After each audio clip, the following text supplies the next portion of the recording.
Welcome to Bitter Reality Brewing. Yes, I'm drinking coffee. I want you to read the little things on the front for your entertainment purposes, but yeah, I don't always drink beer. I always say it's brewed. Water, beer, coffee, tea. Occasionally some other things.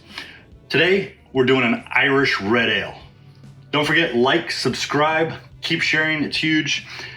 First thing, you may notice over here, we got a little Immersion Pro. I'll be doing a review on that thing soon.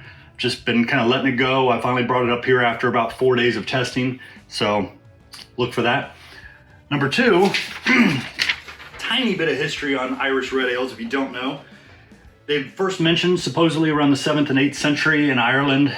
They don't call them red ales over there. Normally it's just, beer basically and different types of ales. But in America, we call it an Irish red ale more than anything. From my understanding, Smithwick was one of the first breweries in the 1700s to produce what we consider the Irish red ale. And the British government, of course, decides that, they're going to impose some restrictions and stop allowing them to import hops into Ireland. Well, they also had some other things going on that was forcing them to use and buy British malts, from my understanding, too. So out of necessity, they went for just a base, which would be pretty much your now Maris Otter as type of malt.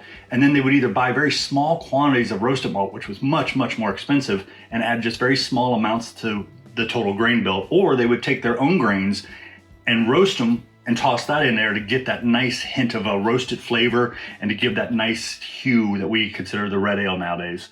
So just something to be aware of.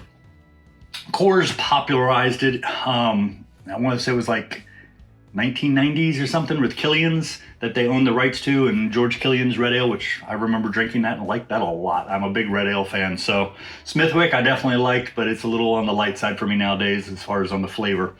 So if you're looking to see me brew a standard classic Irish red ale, yeah, there's no fun in that for me. You know me, there's the lines for the style, and I like to color right outside the edge of those lines. If you're looking for that, check out the recipes on the net. You'll find a very common one where they're using Maris Otter as their base, a little of a caramel crystal 40L and a little 120 crystal caramel, and then I want to say it's usually about 4 ounces of roasted malt for their darkening and color to really kind of enhance it and give it that nice roasted flavor.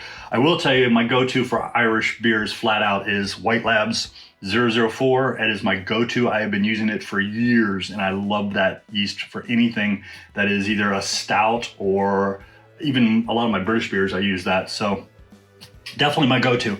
I'll go over the grain bill. It's not a big grain bill. As you can see, we've got some colors going on. We've got some craziness going on too. But I got 6 pounds, 4 ounces, or 6 1/4 pounds of Maris Otter. Gotta have that.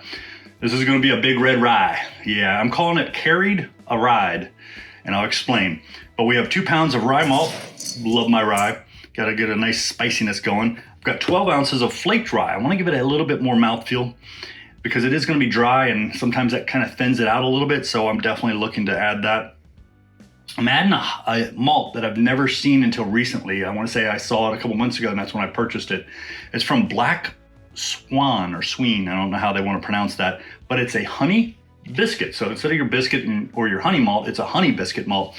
The biscuit, pretty traditional with anything that's even anywhere near England. And then the Irish red is known to have a hint of sweet nuances to it. It's not a sweet beer, it's a dry beer, but it has hints of sweetness to it. And that's where that honey is going to come in and play really nicely with the flavors. So that I definitely wanted that in there. To get my roasted or red hues, of course, I've got my chocolate rye, only 2.5 ounces. Like I said, you only need a little bit of that dark stuff to get the red. And then 1 ounce of Cararoma to give a nice malty aroma and also bring up the color a little bit more. We are going to do 2 crazy things. And I say crazy in reference to a standard Irish red ale. One, I'm going to add probably a full ounce, I'm still debating, of toasted caraway seeds in the last 5 minutes. And I've done a lot of research, and from my understanding, the breweries out there that have done stuff with caraway seeds recommend usually between 1/2 ounce to 0.88 of an ounce per 5 gallons. So I might push the envelope, go to a full ounce. My only fear is that some of them occasionally go overboard and said it's like drinking pure rye bread, which I don't want that. I just want a nice subtle hint. What's that word? Nuance. So we'll see. Hopefully it comes out good. I've done caraway seeds before a few years ago in a 1 gallon test batch, and it came out really nice, but I didn't use very much at all. Of course, being a 1 gallon, it was very little. And the last item we're doing, instead of doing a bittering hop, we're just gonna wait until the last 5 minutes, and I'm gonna drop in, as long as I can find it in my freezer, 3 ounces of Southern Cross. And you might be going, what? It's gonna push the IBU right, according to Beersmith, right to that edge of the beer style. Yeah, 0.3 I think outside the line, but that's okay. The key with the Southern Cross hop, especially as a late addition, is it gives it a nice woodsy pine, and there's a few other flavors I can't think of off the top of my head. But I really looked at that hop and went, wow, that would really, really complement an Irish red ale, especially if I could get the aroma and the flavors out of that hop. And I'm not looking to dry hop, I'm just looking to basically do a big hop bomb right at the very end just to get those nuances in that beer. I think it would be spectacular, we'll say. So a lot of these that you're seeing on my What's on Tap are actually very low. Honeycrisp, my kid just took. Saisons, most of the IPAs except for the number 3 are all very low and getting ready to kick the bucket. So we've got to get some brewing going. We've got to get some all grains going. I've definitely got some extracts for the people out there that enjoy watching the extracts, or people who do all grain and like a break occasionally. So we'll get brewing those, but for now, we got our Jaded, we got our Anvil, we've got our grains. Let's get brewing. First things first, we're ready to mash in. Well, yeah, we're ready to mash in. I gotta put the brewing salts in there, but we got some issues. Okay, this ring, if you've seen the ring video, you know what I'm talking about. Nick Newell in the Anvil Foundry group made a recommendation of using silicone tubing on it.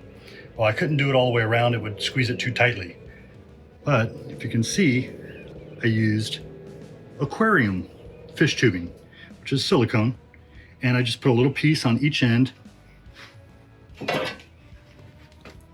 You'll have to use a pair of pliers to slide it on, not grab hold of it, but to push it and wet everything down. I just use Star Sand to wet everything down to make it slippery. And it appears it's gonna be very promising, because when I put this in here,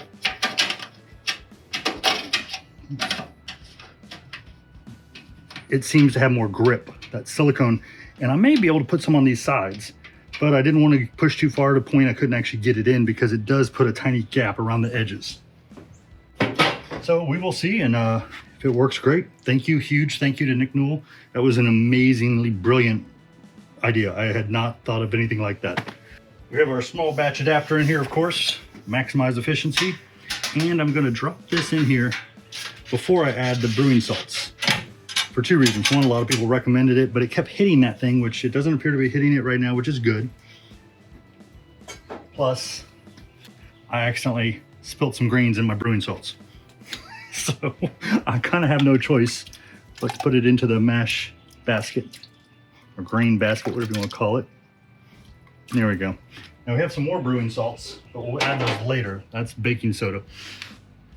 For people who want to know, I put 7.3 gallons is what Anvil called for total water. That includes sparge. So I put 6 gallons in here. I'm holding back 1.3. I normally hold back 1 1/4 to 1 1/2 anyway, so 1.3 is perfect.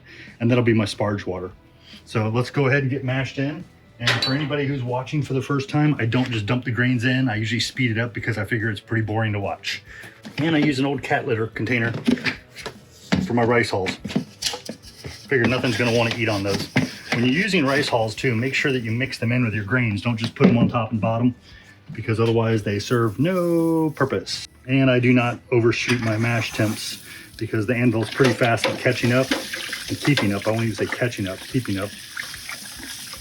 And I'm already spilling grains again. I think I got a little more flour than I normally get, so that's a little concerning. More rice hulls. And we have some flaked wheat, so we might as well go ahead and add some of that in here too, because you don't want to layer things. You're going to have problems if you layer certain grains. Sorry about the beeping. Sounds like a garbage truck backing up somewhere. It's not garbage day, so I'm not sure what's going on. And I'm shooting for about an 80% efficiency, so we'll see where I land. Figure we might end up a little higher than that. Yeah. Micro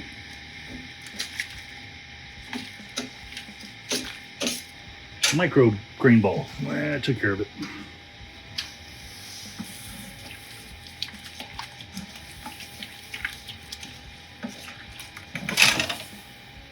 There it goes. I wondered why it was sitting up high.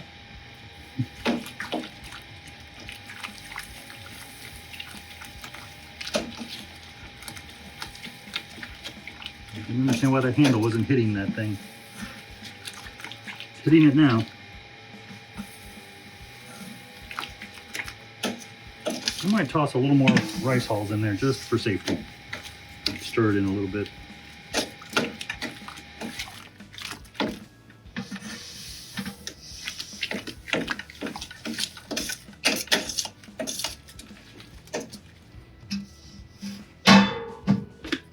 Last of the flaked wheat, or flaked rye, sorry.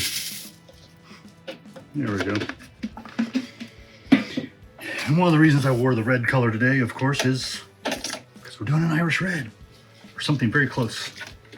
I'm just kind of pulling up from the bottom a little. I want to get that nicely stirred. Okay, time to get the pump connected and let it go. Okay, I am wondering how the lid's going to sit on that. It's been a while since I put the ring on early.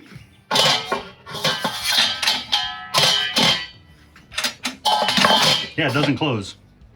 So I'm going to pull the ring out. That's what I get for listening to other people. Okay, we'll put the ring back in a little later, but I think those little bits of silicone tubing are going to be amazing. It'll be just what the doctor ordered. Forgot I had to put my thrust washer on there. It had fallen out and gone down the sink, so I ordered some more. Oh, that is way too fast. Let's slow that bad boy down. Don't need a packed mash bed. I'm loosening it and there we go. Okay, I'm gonna say that's just about perfect. So we'll leave it alone. Okay. Got a total of 90 minutes, but actually 75 minutes at 150. Then we'll go up to 168, sparge out or mash out, and it'll all be good. I'm excited. Wish I could be drinking this tomorrow. Okay, I didn't show you. I dropped it down to 60 and it's still bumping up to 153. So 60% power and still getting a little bit on the high side. I'm gonna do two things. I gotta take a pH, which I'm running a little behind. I'm at 20 minutes in, so we have auto temperature correction for the pH meter, but not at 153 degrees. I have a hydrometer I bought about a month ago from Brewing America, of course, because I like their products a lot and they seem to be very reliable. I have not had a chance to calibrate this, and this will be my first 155 degree hydrometer reading. Okay, should be too much. We'll see. Just trying not to burn myself. Okay, and that's probably sitting pretty damn close to 155. It looks like we're sitting around 1.056 right now, which I think is a little high, but we'll see. Okay, hopefully you can see that. Saying we're sitting at 5.44. It was jumping between 5.42 and 4.3, and now it's going up again. So I'm shaking it for some reason. I'll give it a minute, but I may add a little bit of lactic acid just to bring it down a little. I want to kind of get down a little closer to the 5.2. If I'm under 5.4 or even at 5.4, I'm okay, but I don't want to be pushing up too much over it. Okay, I'm gonna say goal accomplished, 5.2. Woohoo! 5.21, it's bouncing back and forth, not a big deal. So there it goes. I added exactly 2 milliliters of lactic acid. Getting better at nailing those numbers. Okay, we're gonna go ahead and we're gonna kick it up to 168. We'll be there for about 10 minutes and then we will sparge out. Mash out, sparge out, whatever you want to call it. I'm all good with it. And I like to kick the power up a little bit just to help it get there a little faster. Try to get my timings right, and I don't want to be too far off. So there we go. Temps are going up. We've got a great pH. Things are looking good. We're going to go ahead and sparge out. And go ahead and just keep the temperature all the way up. Okay, if you haven't been watching, these little aquarium silicone, basically aquarium hose, just put on the end, so I have 2 on here and 2 on here. I might have been able to put 2 more on each end, but I just wanted to test it. So here we go. Let's see how this works. I'm always optimistic, but a little help is never a bad thing. I'm telling you, this is like super firm in there. I don't expect any issues. So let's go ahead and lift this bad boy out.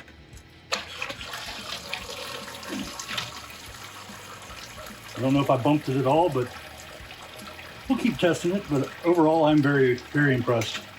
Thank you again to Nick Newell. Hopefully I'm saying the name correctly. Brilliant, just brilliant. Little tiny, I mean literally I had about this much aquarium hose to put on there. That's all I needed. Chopped it up into 4 little pieces. Star sand it, slipped them on, and I'm done. Okay, this is going to take a little while. We'll let this drain. I'm going to go ahead and sparge it with 1.3 gallons of sparge water, which is cooling down because I overheated it, but hey, that's what happens. Okay, in case you haven't seen what I used to set my malt basket on, it's the pot that I used to put the crushed grains in and add the sparge water, and now it's holding the malt basket. Multi-purpose, works great. Okay, I have a little bit more brewing salts, which I forgot to add, which are just baking soda, and 0.2 of chalk, which I'm really not sure why. But, you know, did the, ow, Christ, hot.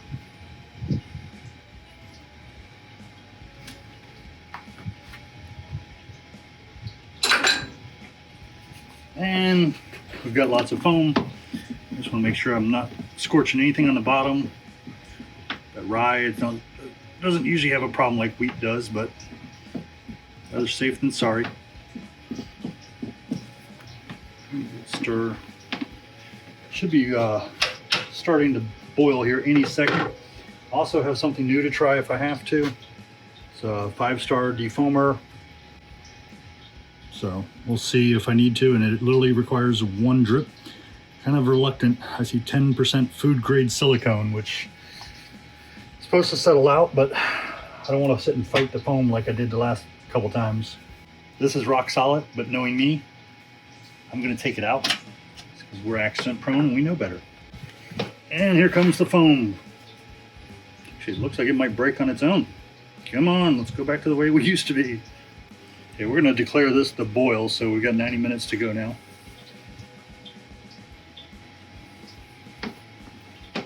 Doesn't look like it's going to foam over on us, so I may not use any of that stuff, but we'll see.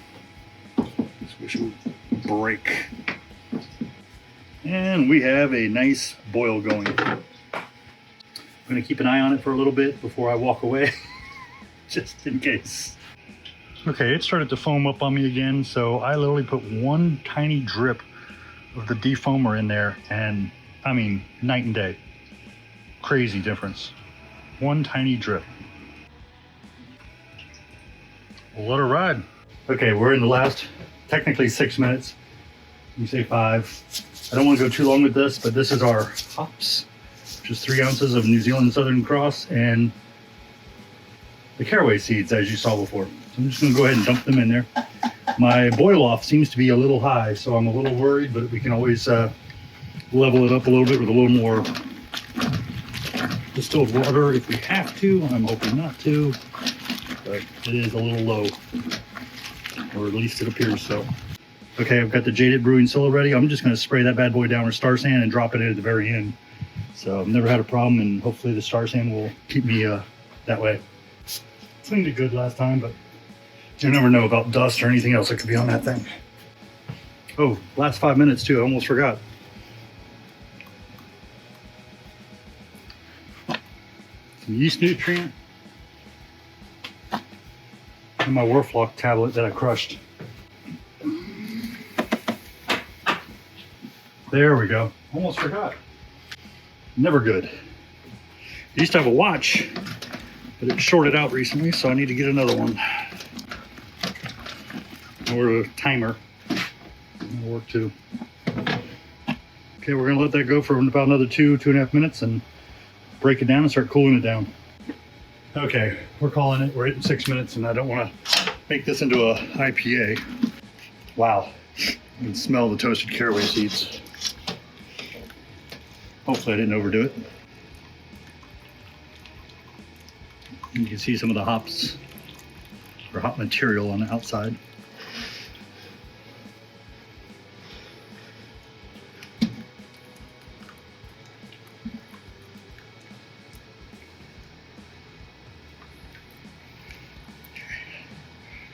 That's good enough. Oh, it's still nice and hot. Let's go ahead and drop this in here. We know it's sterile. And there we go. Let's get some agitation going the cheap way, or should we say the lazy way. And you may have noticed my pump isn't making any noise anymore because I got another thrust washer and put it in there, and it's super quiet now. So if yours ever starts making noise, you probably washed the thrust washer down the drain.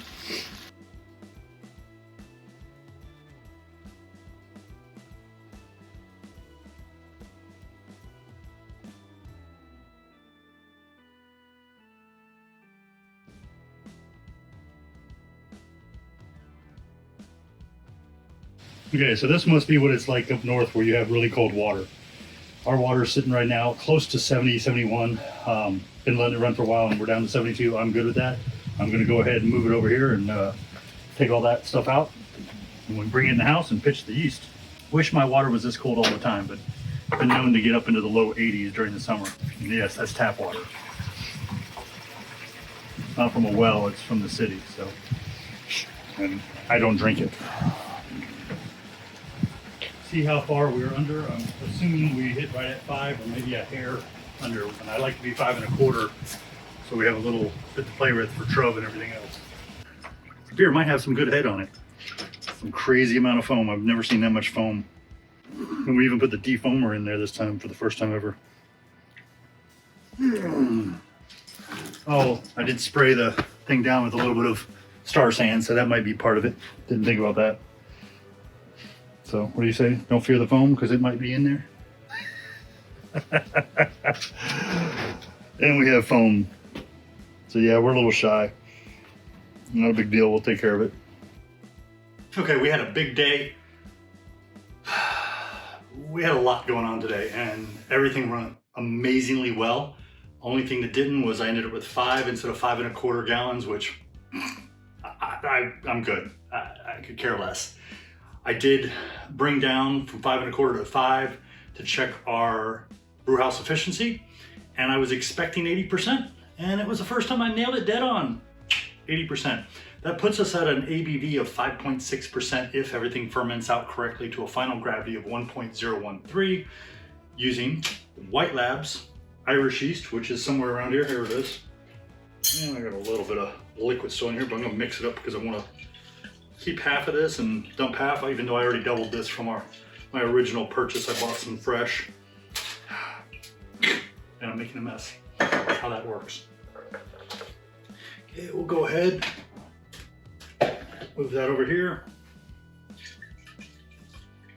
Now I already dropped in White Labs Clarity Firm because I'm really looking to make this some really clear looking red ale. So let's see where I'm at. Right at a little over 8 ounces, so stuff is falling out of suspension fast, which good and bad, but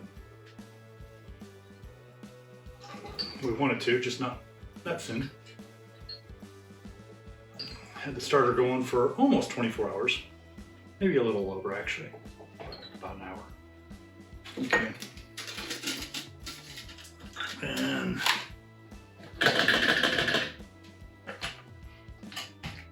I don't know if anybody else has these. I guess they're for shoelaces. Not sure, but I actually take them and clamp them on here. Basically like a super strong rubber band. Does a great job. So our original gravity is 1.055. Like I said, that'll put us at 5.6 if everything ferments correctly. I added the Clarity Firm. I did have a problem, and it was off camera, but I bought a new tilt, and it's green, and I was getting ready to put it in, and the little rubber seal is kind of squished outward. I don't know if I need to loosen it, if I need to replace the seal, but it won't fit. Now I could shove it in there, but then I might not ever get it out.